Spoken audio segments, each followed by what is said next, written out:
बार बार bulletin देखने वाले सभी दर्शकों को चंद्रमोहन कल्ला का नमस्कार, राम राम, निखम्मा गणिसा। आज के समाचारों में जालोर से वैभव गहलोत क्यों हारे, इसको लेकर के आज एक विस्तृत रिपोर्ट हम आपके सामने पेश करने जा रहे हैं। क्योंकि जालोर में जो टीम अशोक गहलोत ने वैभव के लिए लगाई थी, उस टीम की नाकामी स्पष्ट रूप से कही जा सकती है। कारण था कि जालोर की जनता ने अशोक गहलोत की मार्मिक अपील भी नहीं मानी और स्पष्ट संकेत दिया कि हमें हमारा लोकल जनप्रतिनिधि चाहिए, बाहर का जनप्रतिनिधि नहीं चाहिए। वरना कोई कांग्रेस के विरोध में लहर नहीं थी। अगर ऐसा होता तो राजस्थान में 11 सीटें कांग्रेस और गठबंधन लेकर के नहीं आती। जालोर की बात जब हम करने बैठते हैं तो रतन देवासी, संयम लोढ़ा, राजनीति के डॉक्टर समरजीत सिंह, सुखराम बिश्नोई, पुखराज पाराशर और बड़े राजनीतिक विशेषज्ञ माने जाने वाले धर्मेंद्र राठौर, हेम सिंह शेखावत, चुनाव कैंपेन कमेटी के अध्यक्ष, 3 बार सीएम रह चुके, 3 बार केंद्रीय मंत्री और 5 बार सांसद और लगातार 6ठी बार विधायक बने राजनीति के चाणक्य अशोक गहलोत की धुआंधार कैंपेन और भावुक अपील के बावजूद भी वैभव गहलोत चुनाव हार जाते हैं। तो ये सोचनीय प्रश्न है कि इस कदर से कैंपेन हुई, अशोक गहलोत ने ज़्यादातर समय जालोर में लगाया, लेकिन जालोर की जनता ने वैभव को वोट नहीं दिया।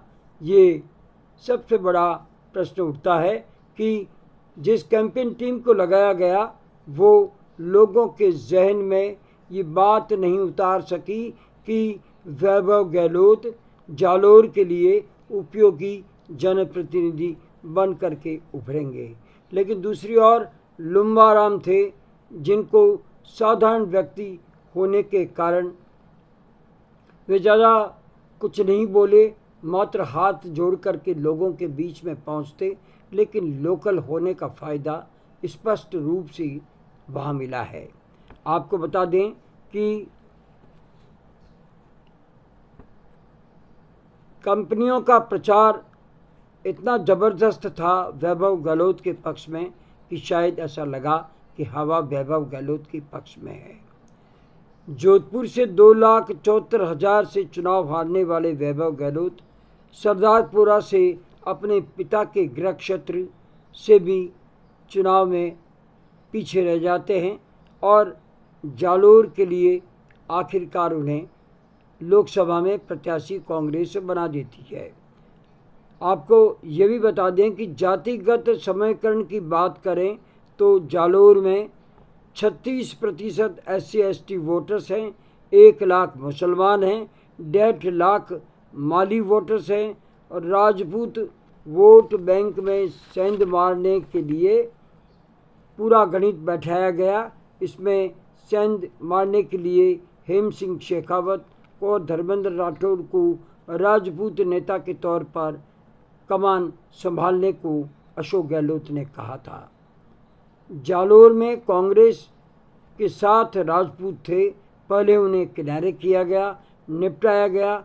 भादरा जून सियाना ठिकाने किनारे कर दिए गए, कांग्रेस से वे दूर होते चले गए। धर्मेंद्र राठौर व शेखावत कुछ नहीं कर पाए। जालोर की 8 विधानसभा सीटों पर वैभव गहलोत पिछड़ गए। जालोर में भी साधारण व्यक्ति लुम्बाराम व पॉलिटिकल राजवंश कहलाने वाले वैभव गहलोत के बीच में सीधा मुकाबला था। आहोर में भाजपा विधायक छगन सिंह जहां केवल 11,215 वोटों से चुनाव जीतते हैं, वहां वैभव गहलोत 26,000 266 वोटों से पीछे रहते हैं। आहोर में तो पुखराज पाराशर ने कांग्रेस का विधायक का टिकट भी मांगा था, तो फिर कम से कम आहोर में पाराशर की पकड़ तो मजबूत होती, लेकिन ऐसा हो न सका। फिर इतना पिछड़ना पाराशर की ढुलमुल ताकत सामने आ गई। अशोक गहलोत को भी पता चल गया होगा कि राहुल पाराशर के पास में वोट बैंक नहीं है, वे आपकी सेवा अच्छी कर सकते हैं। जालोर शहर में 33,250 वोट से वैभव गहलोत पीछे रहे। भाजपा के नेता जोगेश्वर गर्ग की कैंपेन जमकर के हुई, जो कि एक तरह से अशोक गहलोत के विरुद्ध मानी जा सकती है। जालोर में 19,000 से भाजपा चुनाव जीतती है, लेकिन वैभव 33,000 वोट से हारते हैं। भीनमाल में पूराराम मात्र 1,000 वोट से भाजपा के हारे थे। यहाँ पर सबरजीत सिंह सचिन पायलट के समर्थक माने जाते हैं और वे विधायक हैं। वहाँ 44,000 से वैभव गहलोत हार जाते हैं। सांचौर में वैभव को वोट नहीं मिले। सुखराम बिश्नोई यहाँ से हालांकि हारे थे, या कांग्रेस के शमशेर बागी विधायक थे और इसके कारण से सुखराम की हार बताई जाती है। और वैभव के लिए शमशेर को वापस कांग्रेस में लाया गया और यहाँ पर भी वे 4,000 वोटों से पीछे रह गए। रानीवाड़ा में रतन देवासी यहाँ के विधायक थे। 24,000 की लीड भाजपा को मिली। सिरोही की सीट स्वयं लोढ़ा के अधीन आती है और उनका रुतबा भी वहाँ पर है, लेकिन वहाँ 38,000 वोटों से वैभव गहलोत पीछे रहते हैं। लुम्बाराम ने सर्वाधिक वोट सिरोही से लिए हैं। गहलोत की सभा में भीड़ आती थी, लेकिन ये वोटर्स में कन्वर्ट नहीं हुई। इसका कारण था उनकी रणनीति और उनकी टीम, जिन्होंने कि अशोक गहलोत की योजनाएं लोगों के दिलों तक नहीं पहुंचाई। वैभव ने अगर किसी जगह टक्कर दी है तो वो था आबू रोड, जहाँ पर वैभव हालांकि पीछे रहे लेकिन अच्छी टक्कर दी। सबसे बड़ी बात यह है, हर सभा में हीरालाल बिश्नोई जैसे दिग्गज नेता का, जो 2 बार विधायक रह चुके हैं, कहीं पर भी नाम नहीं लिया गया। आपको ये भी बता दें, रेवदर में भी वैभव पीछे रहे। वैभव की हार के बाद उनका राजनीतिक भविष्य क्या होगा, ये सोचनी है।